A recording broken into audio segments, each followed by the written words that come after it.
Assalamualaikum warahmatullahi wabarakatuh. Kembali lagi bersama saya Erdi Setiawan.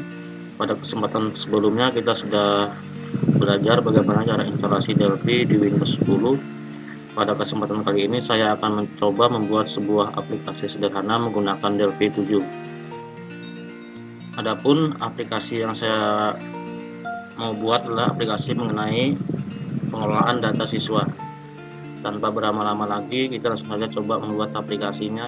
Langkah pertama yang perlu kita persiapkan yaitu kita membuat dulu tampilan desain dari aplikasi yang mau kita buat. Kita coba dulu membuat sebuah project baru. Kita klik tombol Save As Project. Kemudian kita tentukan folder di mana kita mau menyimpan project yang kita buat. Di sini saya coba simpan di E. Kemudian saya bikin folder baru, saya kasih nama misalnya belajar Delphi. Kemudian saya kasih nama misalnya sini U siswa. Kemudian saya simpan. Kemudian projectnya saya kasih nama aplikasi strip bawah siswa. Kemudian saya simpan. Baik, project sudah kita simpan. Sekarang kita coba membuat desain dari form siswanya. Langkah pertama, kita ke Object Inspector, di caption kita kasih nama misalnya form siswa supaya nanti mudah mengingatnya. Kemudian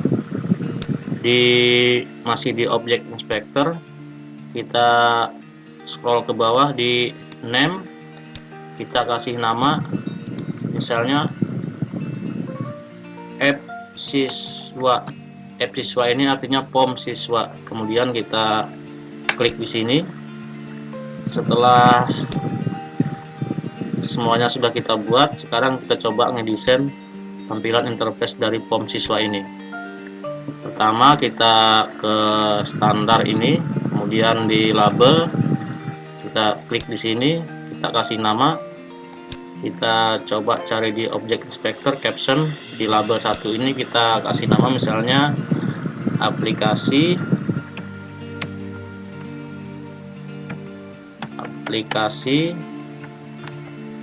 pengelolaan data siswa. Oke, ini sudah kita buat, kita coba taruh ke tengah. Kemudian untuk fontnya teman-teman bisa sesuaikan. Misalnya di sini saya menggunakan font Times New Roman. Kita pilih, terus kita kasih sesuaikan size-nya berapa, misalnya 20. Kita oke. Maka hasilnya seperti ini.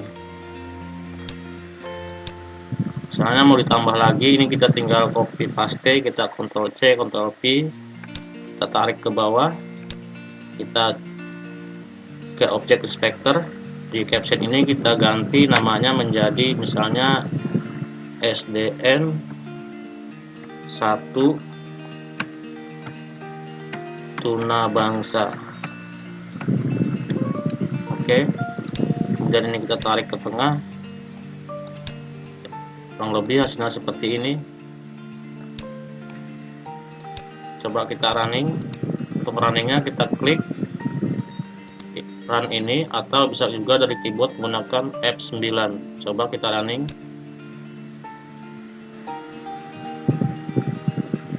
Baik teman-teman, inilah hasilnya yang kita buat tadi. Kita close dulu. Sampai di sini kita sudah berhasil membuat sebuah judul dari aplikasi yang mau kita buat. Baik, lanjut ke langkah berikutnya. Kita akan membuat sebuah form sederhana di sini yang digunakan nanti buat menginput data-data yang kita perlukan dalam pengelolaan data siswa. Kita mulai dari teks, label, kita taruh di sini. Kemudian langkahnya sama seperti tadi, kita ke caption dulu. Kita kasih nama misalnya nomor induk siswa. Oke, Ini kita sama seperti tadi, kita ke font, kita rubah fontnya menyesuaikan dengan selera. Misalnya saya menggunakan Times New Roman, fontnya saya kasih 12, saya oke, maka hasilnya seperti ini. Kemudian nanti di sini kita memerlukan text edit buat kita menginput datanya yang kita simpan nanti di database. Kita menggunakan edit, kita klik, terus kita klik di sini, kita sesuaikan, kita panjangkan sedikit. Untuk memudahkan kita dalam proses coding nanti, edit ini saya rubah namanya menjadi, kita ke object inspector, di bagian name ini saya rubah menjadi namanya edit ed nomor siswa, saya enter. Kemudian di edit ini ed nomor siswanya saya akan hapus. Saya coba ke object inspector lagi, di bagian teks paling bawah ini saya kosongkan, saya klik delete, maka hasilnya seperti ini. Untuk langkah yang lain, misalnya kita mau menambah lagi, menambah nama siswanya, ini kita tinggal Ctrl C, Ctrl V, kita sesuaikan. Misalnya di sini saya tambah nama siswa, saya ratakan biar hasilnya rapi. Kemudian saya menggunakan edit lagi, ini saya panjangkan. Kemudian di namanya, di bagian name di object inspector saya rubah menjadi ed nama siswa. Ini sangat memudahkan kita nanti dalam proses coding, karena nanti kalau namanya nggak dirubah itu akan menyulitkan pada proses codingnya nanti. Kemudian selain nama siswa kita coba tambah lagi, misalnya tempat lahir siswa.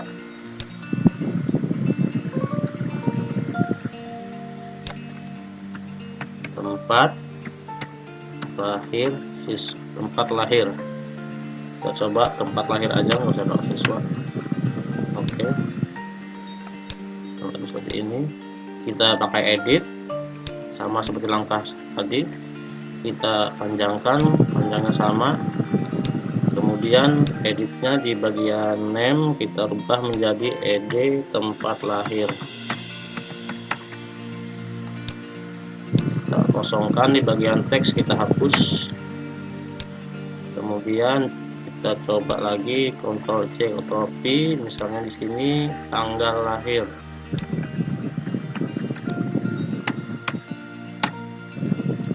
Untuk tanggal lahir kita tidak menggunakan edit, karena tanggal lahir kita menggunakan datetime picker, itu ada di menu Win32 ini. Kita klik, kita cari datetime picker ini, datetime picker, kita klik, kita taruh di sini.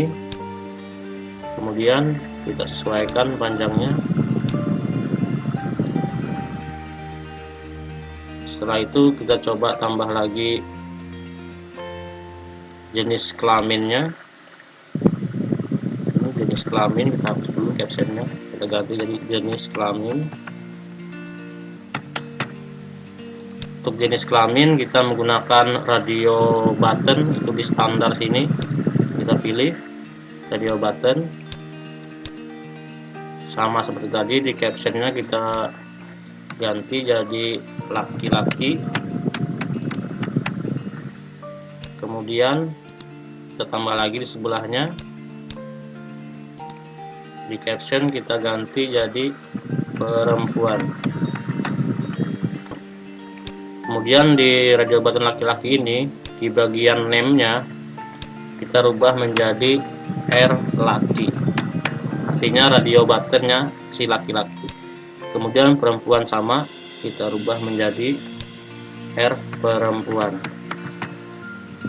Oke, tadi saya lupa, di bagian datetime picker juga kita rubah, di bagian name-nya kita rubah menjadi tanggal lahir. Ini nanti sangat berguna sekali untuk memudahkan kita dalam proses codingnya. Kemudian yang terakhir saya coba tambahkan di bawahnya, saya tambahkan di bawahnya alamat. Bagian caption saya rubah menjadi alamat. Kemudian saya gunakan edit,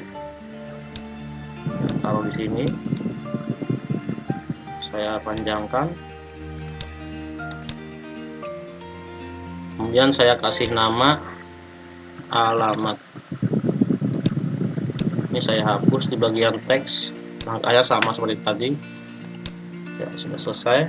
Baik teman-teman, ini adalah tampilan interface-nya. Coba kita running dulu. Kita klik tombol ini atau F9 dari keyboard.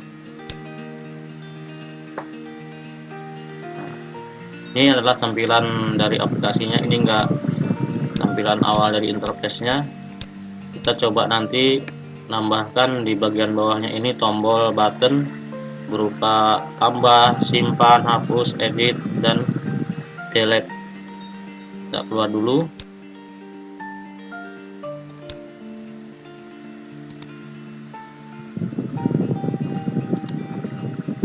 Ini saya sesuaikan dulu biar rapi.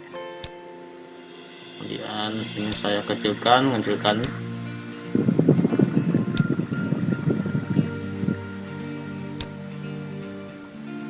Rapikan dulu biar enak dilihat.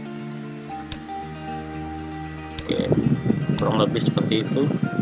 Ini saya lock, kemudian saya geser ke atas sedikit biar nanti ada space di bawahnya. Langkah selanjutnya kita coba menambahkan tombol fungsi button di bawahnya ini. Ini nanti berguna untuk proses simpan data, hapus, dan sebagainya. Untuk menambahnya kita masih di standar, kita klik pilih button, kita taruh di sini. Misalnya ini di captionnya saya rubah menjadi tambah.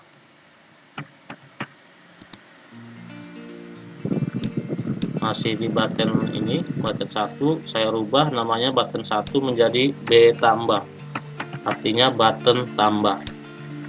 Kemudian saya tambahkan lagi satu di sampingnya, saya kasih nama di caption dulu, saya kasih nama simpan. Kemudian di bagian name-nya saya kasih nama B simpan. Saya tambahkan lagi di sini, misalnya saya kasih nama edit, atau kita dalam bahasa Indonesia kita bikin ubah. Kemudian di bagian name-nya saya kasih nama B ubah. Terus kita tambahkan tombol hapus. Di button ini kita tambahkan tombol hapus. Di bagian captionnya kita rubah menjadi hapus. Kemudian di bagian name-nya kita rubah menjadi B hapus. Kemudian yang terakhir kita tambahkan di sini keluar. Di sini kita kasih nama keluar. Ini berguna untuk keluar dari aplikasi nanti. Kemudian di name-nya kita kasih nama B keluar. Oke. Baik. Ini adalah tombolnya. Nanti di sini kita tambahkan script buat menambah siswa. Kemudian disimpan ini kita coba nanti bikin script bagaimana dia menyimpan data ke database-nya, diubah juga, dan seterusnya. Baik, ini adalah tampilan interface dari form siswanya. Untuk menampilkan datanya kita coba menambahkan sebuah tabel atau dalam DLP disebut DB grid. Kita coba ke data akses, di data kontrol kita pilih DB grid, kita klik.